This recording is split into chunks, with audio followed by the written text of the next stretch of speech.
जय श्री हरि विष्णु की दोस्तों, आज हम आपके साथ शेयर करेंगे बृहस्पतिवार व्रत कथा। व्रत कथा इस प्रकार है। एक समय की बात है कि भारतवर्ष में एक नृपति राजा राज्य करता था। वह बड़ा ही प्रतापी और दानी था। वह नित्य प्रतिदिन मंदिर में दर्शन करने जाता। वह ब्राह्मणों और गुरुओं की सेवा किया करता था। उसके दरवाजे से कोई भी निराश होकर नहीं लौटता तथा वह प्रत्येक गुरुवार को व्रत रखता एवं पूजन करता, प्रतिदिन गरीबों की सहायता करता। परंतु यह सब बातें उसकी रानी को अच्छी नहीं लगती। वह ना व्रत करती, ना किसी को एक दमड़ी दान में देती थी तथा राजा से भी ऐसा करने को मना किया करती थी। एक समय की बात है कि राजा तो शिकार खेलने वन में गए हुए थे। घर पर रानी और उसकी दासी थी। उस समय गुरु बृहस्पति देव एक साधु का रूप धारण कर राजा के दरवाजे पर भिक्षा मांगने गए। भिक्षा मांगी तो रानी कहने लगी, हे साधु महाराज, मैं इस दान पुण्य से तंग आ गई हूँ। मेरे पास से तो घर का कार्य ही समाप्त नहीं होता। इस कार्य के लिए मेरे पति देव ही बहुत हैं। आप इस प्रकार की कृपा करें कि यह सब धन नष्ट हो जावे और मैं आराम से रह सकूं। साधु बोले, हे देवी, तुम तो बड़ी विचित्र हो। संतान और धन से कोई दुखी होता है? इसको तो सभी चाहते हैं। पापी भी पुत्र और धन की इच्छा करते हैं। अगर आपके पास धन अधिक है तो भूखे मनुष्यों को भोजन कराओ, प्याऊ लगवाओ, ब्राह्मणों को दान दो, धर्मशाला बनवाओ, कुआं, तालाब, बावड़ी, बाग बगीचा आदि से निर्माण कराओ। इस प्रकार के कर्मों से आपके कुल और आपका नाम परलोक में सार्थक होगा एवं स्वर्ग की प्राप्ति होगी। मगर रानी इन बातों से खुश ना हुई। वह बोली, हे साधु महाराज, मुझे ऐसे धन की आवश्यकता नहीं है जिसको ही मैं और दूसरे मनुष्यों को दान दूं तथा जिसके रखने उठाने में मेरा सारा समय बर्बाद हो जावे। साधु ने कहा, हे देवी, तुम्हारी ऐसी इच्छा है तो ऐसा ही होगा। मैं तुम्हें बताता हूँ, वैसा ही करना। बृहस्पतिवार के दिन घर को गोबर से लीपना, अपने केशों को धोना, केशों को धोते हुए स्नान करना, राजा से कहना कि वह हजामत बनवाए, भोजन, मांस, मदिरा खाना, धोबी के यहाँ कपड़े धुलने डालना। इस प्रकार 7 बृहस्पतिवार करने से तुम्हारा सब धन नष्ट हो जाएगा। ऐसा कहकर वह साधु महाराज वहाँ से अंतर्ध्यान हो गए। रानी ने साधु के कहने के अनुसार वैसा ही किया। 3 बृहस्पतिवार ही बीते थे कि उसका समस्त धन नष्ट हो गया और भोजन के लिए दोनों समय तरसने लगे। सांसारिक भोगों से दुखी हो राजा ने कहा, यहाँ पर मुझे सभी मनुष्य जानते हैं, इसलिए मैं कोई कार्य नहीं कर सकता। देश चोरी परदेश भिक्षा बराबर है। ऐसा कहकर राजा परदेश चला गया। वहाँ जंगल में जाता, लकड़ी काट कर लाता और शहर में बेचता। इस तरह जीवन व्यतीत करने लगा। इधर राजा के घर रानी और दासी दुखी रहने लगी। किसी दिन भोजन मिलता और किसी दिन जल पीकर ही रह जाती। एक समय रानी और दासी को 7 रोज बिना भोजन के व्यतीत हो गए। तो रानी ने अपनी दासी से कहा, हे दासी, यहाँ पास के नगर में ही मेरी बहन रहती है। वह बड़ी धनवान है। तू उसके पास जा, वहाँ से 5 सेर बेझर मांग ला, जिससे कुछ समय के लिए तो हमारा गुजारा हो जाएगा।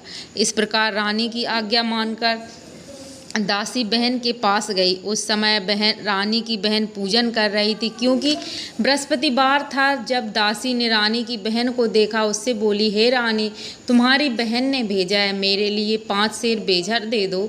इस प्रकार दासी ने अनेक प्रकार कहा, परंतु रानी ने कुछ उत्तर ना दिया, क्योंकि वह उस समय बृहस्पतिवार की कथा सुन रही थी। इस प्रकार जब बांदी को किसी प्रकार का उत्तर नहीं मिला तो वह बहुत दुखी हुई। क्रोध भी आया और लौटकर अपने गांव आ गई। रानी के पास आकर बोली, हे रानी, तुम्हारी बहन तो बहुत अभिमानी है। वह छोटे मनुष्यों से बात तक नहीं करती, इसलिए मैंने उससे कहा तो उसने कोई उत्तर नहीं दिया। मैं वापस चली आई। रानी बोली, हे दासी, इसमें उसका कोई दोष नहीं है। जब बुरे दिन आते हैं तब कोई सहारा नहीं देता। अच्छे बुरे का पता विपत्ति में ही लगता है। जो ईश्वर की इच्छा होगी वही होगा। यह सब हमारे भाग्य का दोष है। इधर उस रानी ने देखा कि मेरी बहन की दासी आई थी, परंतु मैं उससे नहीं बोली, इसलिए वह बहुत दुखी हुई। यह सोच कथा सुन और विष्णु भगवान का पूजन समाप्त कर वह रानी अपने बहन बहन के घर चल दी और जाकर अपनी बहन से कहने लगी, हे बहन, मैं बृहस्पतिवार का व्रत कर रही थी जिस समय तुम्हारी दासी मेरे पास आई, परंतु जब तक कथा होती है तब तक ना उठते हैं और ना बोलते हैं, इसलिए मैं ना बोली। कहो दासी, क्यों गई थी? रानी बोली, बहन, हमारे घर में अनाज नहीं था, वैसे तुमसे कोई बात छिपी नहीं है, इस कारण मैंने दासी को तुम्हारे पास 5 सेर बेजर लेने के लिए भेजा था। रानी बोली, बहन देखो, बृहस्पति देव भगवान सबकी मनोकामना पूर्ण करते हैं, देखो शायद तुम्हारे घर में अनाज रखा हो। इस प्रकार का वचन जब रानी ने सुना तो घर के अंदर गई, वहाँ उसे एक घड़ा बेजर का भरा मिल गया। अब तो रानी और बांदी बहुत खुश हुई और दासी बोली, हे रानी, वैसे हमको जब भोजन नहीं मिलता तो हमारा रोज ही व्रत हो जाता है, अगर इनसे व्रत की विधि पूछ ली जाए तो हम भी व्रत करें। तब उस रानी ने अपनी बहन से कहा, बृहस्पति देव की व्रत की कथा कैसे है, यह व्रत कैसे करना चाहिए? रानी की बहन ने कहा, बृहस्पतिवार के व्रत में चने की दाल मुनक्का से भगवान विष्णु का केले की जड़ में पूजन करें तथा दीपक जला में पीला भोजन करें और कहानियाँ सुने। इस प्रकार करने से गुरु भगवान प्रसन्न होते हैं, अन्न पुत्र धन देते हैं, मनोकामना पूर्ण करते हैं। इस प्रकार रानी और दासी दोनों ने निश्चय किया कि बृहस्पतिवार भगवान का पूजन करेंगे। 7 दिन बाद जब बृहस्पतिवार आया तो दोनों ने व्रत रखा। गुड़साल में जाकर चना गुड़ बीन लाईं और उसकी दाल से केले की जड़ का तथा भगवान विष्णु का पूजन किया। अब भोजन पीला कहाँ से आवे? बेचारी बड़ी दुखी हुई, परंतु उन्होंने व्रत किया था, इस कारण गुरु भगवान प्रसन्न थे। वह महात्मा के रूप में 2 थालों में सुंदर पीला भोजन लेकर आए। दासी को देकर बोले, हे दासी, यह तुम्हारे और रानी के लिए भोजन है, तुम दोनों करना। दासी भोजन पाकर बड़ी प्रसन्न हुई और रानी से बोली, चलो रानी, भोजन कर लो। रानी को इस विषय में कुछ पता न था, इसलिए वह बोली दासी से, तू ही जा और भोजन कर ले। रानी, भोजन कर, क्योंकि तू व्यर्थ में हमारी हंसी उड़ाती है। दासी बोली, एक महात्मा भोजन दे गया है। रानी कहने लगी, वह भोजन तेरे लिए दे गया होगा, तू ही भोजन कर। दासी ने कहा, वह महात्मा हम दोनों के लिए 2 थालों में भोजन दे गए हैं, इसलिए हम और तुम दोनों साथ साथ भोजन करेंगे। इस प्रकार रानी और बांदी दोनों ने गुरु भगवान को नमस्कार कर भोजन प्रारंभ किया। तब वह प्रत्येक बृहस्पतिवार को गुरु भगवान का व्रत और भगवान विष्णु का पूजन करने लगे। बृहस्पति देव भगवान की कृपा से फिर रानी और दासी के पास धन हो गया। वह फिर से इस प्रकार आलस करने लगी। दासी बोली, देखो रानी, तुम पहले भी इस प्रकार आलस किया करती थी, तुम्हें धन रखने में कष्ट होता था, जिस कारण सभी धन नष्ट हो गया है। अब गुरु भगवान की कृपा से धन मिला है तो तुम्हें फिर आलस होता है। बड़ी मुसीबतों के बाद हमने यह धन पाया है, इसलिए हमें दान पुण्य करना चाहिए। भूखे मनुष्यों को भोजन कराओ, प्याऊ लगवाओ, ब्राह्मणों को दान दो, कुआं तालाब बावड़ी आदि का निर्माण कराओ, मंदिर पाठशाला बनवाकर दान दो, कुंवारी कन्याओं का विवाह करवाओ, धन को शुभ कार्यों में खर्च करो, जिससे तुम्हारे कुल का यश बढ़े, स्वर्ग की प्राप्ति हो, पितर भी प्रसन्न हो। तब रानी इस प्रकार कार्य करने प्रारंभ कर दिए तो उनका यश फैलने लगा। एक दिन रानी और दासी विचार करने लगे, न जाने राजा किस प्रकार से होंगे, उनकी कोई खबर नहीं है। भगवान से उन्होंने प्रार्थना की और भगवान ने रात्रि में राजा को स्वप्न में कहा, हे राजा, उठ, तेरी रानी तुझे को याद करती है, अपने देश को जा। प्रातः काल राजा उठा और विचार करने लगा, स्त्री जाति खाने और पहनने की संगनी होती है, पर भगवान की आज्ञा मानकर वह अपने नगर के लिए चलने को तैयार हो गया। इससे पूर्व जब राजा परदेश चला गया तो परदेश में बहुत दुखी रहने लगा। प्रतिदिन जंगल में से लकड़ी बीनकर लाता और शहर में बेचकर अपने दुखी जीवन को बड़ी कठिनाइयों से व्यतीत करता था। एक दिन राजा दुखी हो अपनी पुरानी बातें याद करके रोने लगा। तब उस जंगल में से बृहस्पति देव एक साधु का रूप धारण करके आए। राजा के पास आकर बोले, हे लकड़हारे, तुम इस सुनसान जंगल में किस चिंता में बैठे हो, मुझको बतलाओ। यह सुन राजा ने नेत्रों में आंसू भरकर साधु की वंदना कर बोले, हे प्रभु, आप सब कुछ जानने वाले हो। इतना कह साधु को अपनी संपूर्ण कहानी बतला दी। महात्मा दयालु होते हैं, वह बोले, हे राजा, तुम्हारी स्त्री ने बृहस्पति देव का अपराध किया था, जिस कारण तुम्हारी यह दशा हुई है। अब तुम किसी प्रकार की चिंता मत करो, भगवान तुम्हें पहले से अधिक धनवान करेगा। देखो, तुम्हारी स्त्री ने गुरुवार का व्रत प्रारंभ कर दिया है और तुम मेरा कहा मानकर बृहस्पतिवार का व्रत करके चने की दाल और गुड़ चने जल के लोटे में डालकर केले का पूजन करो। फिर कथा कहो और सुनो, भगवान तेरी सब मनोकामना पूर्ण करेंगे। साधु को प्रसन्न देखकर राजा बोला, हे प्रभु, मुझे लकड़ी बेचकर इतना पैसा नहीं मिलता जिससे मैं भोजन के उपरांत कुछ बचा सकूं। मैंने रात्रि में अपनी रानी को व्याकुल देखा है, मेरे पास कुछ भी नहीं है जिससे मैं उसकी खबर मंगा सकूं। फिर मैं कौन सी कहानी कहूँ, यह भी मुझे मालूम नहीं है। साधु ने कहा, हे राजा, तुम किसी बात की चिंता ना करो। बृहस्पतिवार के दिन तुम रोजाना की तरह लकड़ियाँ लेकर शहर को जाना। तुमको रोजाना से दुगना धन प्राप्त होगा, जिससे तुम भली भांति भोजन कर लोगे। बृहस्पति देव की पूजा का सामान भी आ जाएगा। बृहस्पतिवार की कहानी निम्न प्रकार है। प्राचीन काल में एक ब्राह्मण रहा करता था। वह बहुत निर्धन था, उसके कोई संतान नहीं थी। उसकी स्त्री बहुत मलिनता के साथ रहती थी। वह स्नान न करती, किसी देवता का पूजन न करती, प्रातः काल उठते सर्वप्रथम भोजन करती, बाद में कोई अन्य कार्य करती। इससे ब्राह्मण देवता बहुत दुखी थे। बेचारे बहुत कुछ कहते, किंतु उसका कोई परिणाम न निकला। भगवान की कृपा से ब्राह्मण की स्त्री के कन्या रूपी रत्न पैदा हुआ। वह कन्या अपने पिता के घर में बड़ी होने लगी। वह बालिका प्रातः स्नान करके भगवान विष्णु का जाप करने लगी, बृहस्पतिवार का व्रत करने लगी। अपने पूजन पाठ को समाप्त करके स्कूल जाती तो अपनी मुट्ठी में जौ भर के ले जाती और पाठशाला के मार्ग में डालती जाती। तब ये जौ स्वर्ण के हो जाते। लौटते समय जब उनको बीन कर घर ले आती, एक दिन वह कन्या सूप में सोने के जौ फटक कर साफ कर रही थी तो उसके पिता ने देख लिया और कहा, हे बेटी, सोने के जौ फटकने के लिए सोने का सूप होना चाहिए। दूसरे दिन गुरुवार था। इस कन्या ने व्रत रखा और बृहस्पति देव से प्रार्थना करके कहा, हे प्रभु, अब मैंने आपकी पूजा सच्चे मन से की हो तो मेरे लिए सोने का सूप दे दो। बृहस्पति देव ने उसकी प्रार्थना स्वीकार कर ली। रोजाना की तरह वह कन्या जौ फैलाती हुई जाने लगी। तब लौटकर जौ बीन रही थी। बृहस्पति देव की कृपा से उसे सोने का सूप मिला।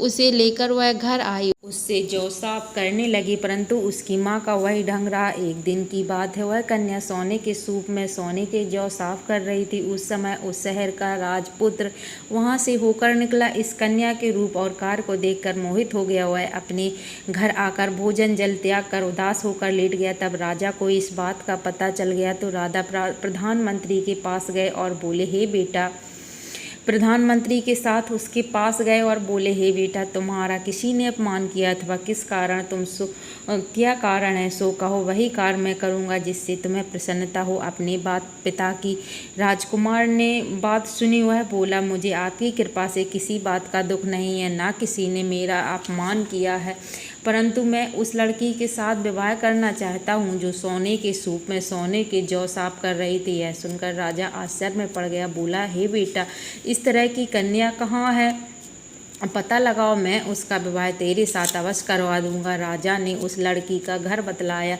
तब मंत्री उस लड़की के घर जाकर ब्राह्मण देवता को सब हाल बतलाया। ब्राह्मण देवता राजा के साथ अपनी कन्या विवाह करने के लिए तैयार हो गए। विधि विधान के अनुसार ब्राह्मण की कन्या का विवाह राजकुमार के साथ हो गया। कन्या के घर से जाते ही पहले की भांति उस ब्राह्मण के घर में गरीबी का निवास हो गया। भोजन के लिए अन्न बड़ी मुश्किल से मिलता था। एक दिन दुखी होकर ब्राह्मण देवता अपनी पुत्री के पास गए। बेटी ने पिता को दुखी अवस्था में देखा और अपनी माँ का हाल पूछा। तब ब्राह्मण ने सब हाल कहा। कन्या ने बहुत सा धन देकर अपने पिता को विदा किया। इस तरह ब्राह्मण का कुछ समय सुखपूर्वक बीता, किंतु कुछ दिन बाद फिर वही हाल हो गया। ब्राह्मण फिर अपनी कन्या के पास गया, सभी हाल कहा। लड़की बोली, हे पिताजी, आप माताजी को यहाँ लिवा लाओ, मैं उनसे विधि बता दूंगी जिससे घर की गरीबी दूर हो जावे। तब ब्राह्मण देवता अपनी स्त्री को लेकर पहुँचे।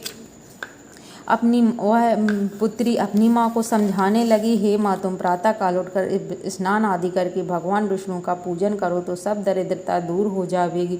परंतु उसकी माँ ने उसकी एक न मानी और प्रातः उठकर अपनी पुत्री के बच्चों की जूठन खा लेती। एक दिन उसकी पुत्री को बहुत गुस्सा आया। एक रात कोठरी में का सारा सामान निकाल दिया और उसमें अपनी माँ को बंद कर दिया। प्रातःकाल उसमें से निकाला, स्नान आदि करा के पूजा पाठ करवाया। उसकी माँ की बुद्धि ठीक हो गई। फिर वह प्रत्येक बृहस्पतिवार का व्रत करने लगी। इस व्रत के प्रभाव से उसकी माँ बहुत धनवान हो गई और बृहस्पति भगवान से की कृपा से स्वर्ग को प्राप्त हुई और ब्राह्मण भी सुखपूर्वक इस लोक को भोग कर स्वर्ग को प्राप्त हुआ। इस तरह कहानी कहकर राजा जंगल से लकड़ी काटकर शहर में बेचने लगा। उसे बेची उसने। उस दिन उसे अधिक पैसा मिला। राजा ने चना और गुड़ आदि गुरुवार लेकर आए और गुरुवार का दिन था के दिन उसके सभी कलेश उस दिन से उसके सभी कलेश दूर होने लगे। परंतु जब दोबारा गुरुवार आया तब बृहस्पतिवार का व्रत करना राजा भूल गए। इस कारण बृहस्पति भगवान नाराज हो गए। उस दिन नगर के राजा ने विशाल यज्ञ का आयोजन किया तथा शहर में यह घोषणा करवा दी कि जो कोई मनुष्य अपने घर में भोजन ना बनावे, ना आग जलावे, समस्त व्यक्ति मेरे यहाँ भोजन करने आवे। इस आज्ञा को जो ना मानेगा उसको फांसी की सजा दी जाएगी। इस तरह की घोषणा संपूर्ण नगर में करवा दी गई। राजा की आज्ञा सुनकर शहर के सभी लोग भोजन करने के लिए गए, लेकिन लकड़हारा कुछ देर से पहुंचा, इसलिए राजा उसको अपने साथ घर ले गए। जब भोजन कर विदा कर रहे थे तो रानी की दृष्टि उस खूंटी पर पड़ी जिस पर उसका हार लटका था। वह वहाँ पर दिखाई नहीं दिया। रानी ने निश्चय किया यह हार इसी मनुष्य ने चुरा लिया है। उसी समय पुलिस को बुलाकर उसको जेल में डलवा दिया। जब राजा जेल खाने में पड़ा तो बहुत दुखी होकर विचार करने लगा कि न जाने कौन से जन्म के कर्म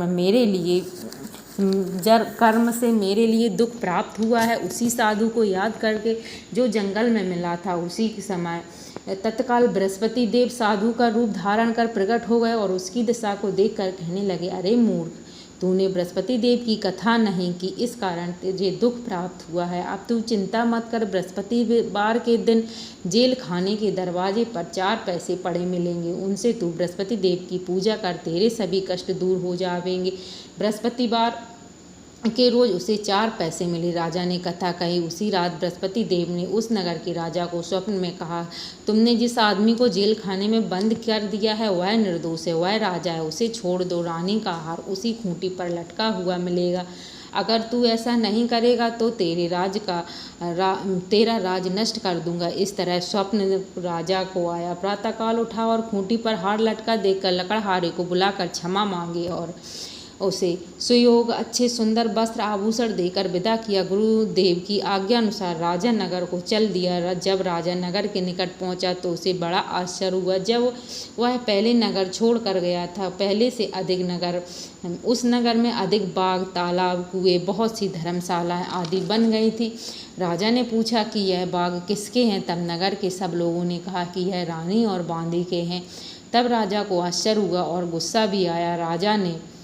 जब रानी ने यह खबर सुनी कि राजा आ रहे हैं तो उसने बांदी से कहा, हे दासी, देख राजा हमको किस हाल में छोड़ कर गए थे। अब हमारी ऐसी हालत देख कर कहीं लौट ना जावे, इसलिए तू दरवाजे पर खड़ी हो जा।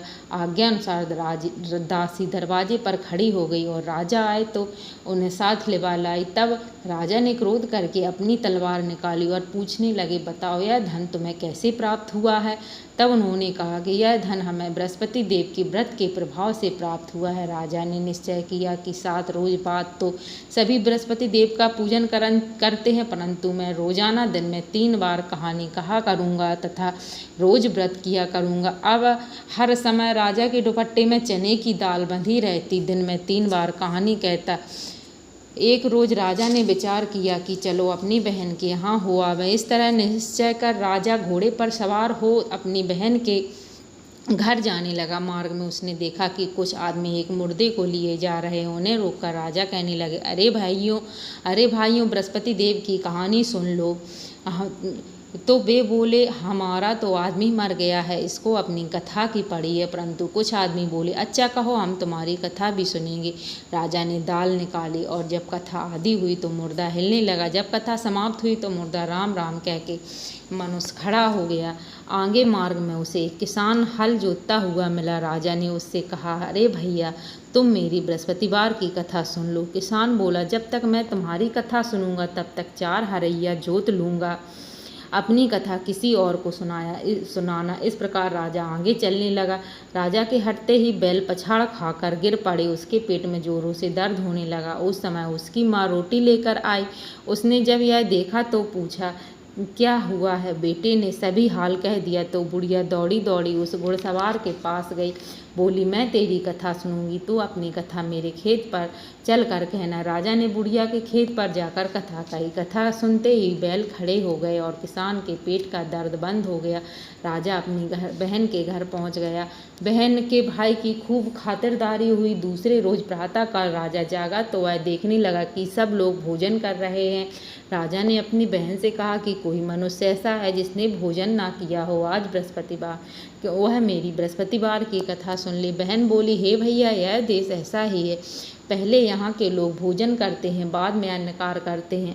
अगर कोई पड़ोस में हो तो देख लाऊं।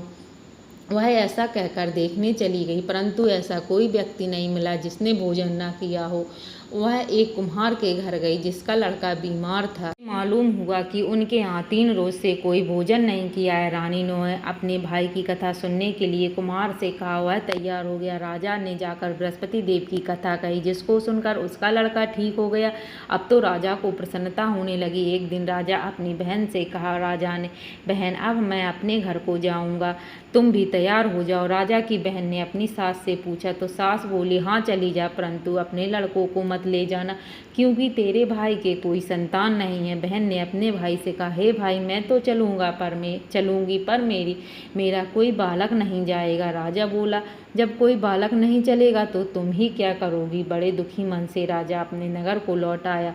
राजा ने जब अपनी रानी से कहा कि हम निर्वंशी राजा है, हमारा मुख देखने का धर्म नहीं है और कुछ भोजन आदि नहीं किया। रानी बोली, हे प्रभु, बृहस्पति देव ने हमें सब कुछ दिया है तो संतान भी अवश्य देंगे। उसी रात बृहस्पति देव ने राजा को स्वप्न में कहा, हे राजा, उठ, अभी सोच त्याग दे, तेरी रानी गर्भ से है। राजा को यह बात सुनकर बड़ी खुशी हुई। 9वें महीना में उसके गर्भ से सुंदर पुत्र पैदा हुआ। अब राजा बोला, हे रानी, स्त्री बिना भोजन के रह सकती है, बिना कहे नहीं रह सकती। जब मेरी बहन आवे तो तुम उससे कुछ न कहना। रानी ने सुनकर हाँ कर दिया। जब राजा की बहन ने यह शुभ समाचार सुना तो वह बहुत खुश हुई और बधाई लेकर अपने भाई के यहाँ आई। तब रानी ने कहा, घोड़ा चढ़कर तो नहीं आई, गधा चढ़कर आई हो। राजा की बहन बोली, भाभी, मैं इस प्रकार न कहती तो तुम्हें औलाद कैसे मिलती? बृहस्पति देव ऐसे ही हैं, जैसी जिसके मन में कामना है सभी को पूर्ण करते हैं। जो सद्भावनापूर्वक बृहस्पतिवार का व्रत करता है एवं कथा पढ़ता और सुनता है और दूसरों को सुनाता है, भगवान बृहस्पति उसकी समस्त मनोकामनाएं पूर्ण करते हैं। भगवान बृहस्पति देव उसकी सदैव रक्षा करते हैं। संसार में सच्ची भावना से जो भगवान की पूजन सच्चे मन और श्रद्धा से करता है तो उसकी सभी मनोकामनाएं पूर्ण होती हैं। जैसे सच्ची भावना से राजा रानी ने उनकी कथा का गुणगान किया तो उनकी समस्त इच्छाएं बृहस्पति देव जी ने पूर्ण करी हैं। इसलिए सबको कथा सुनने के बाद प्रसाद लेकर जाना चाहिए। हृदय से उनका मनन करते हुए जयकारा बोलना चाहिए। बोलो बृहस्पति देव की जय, विष्णु भगवान की जय।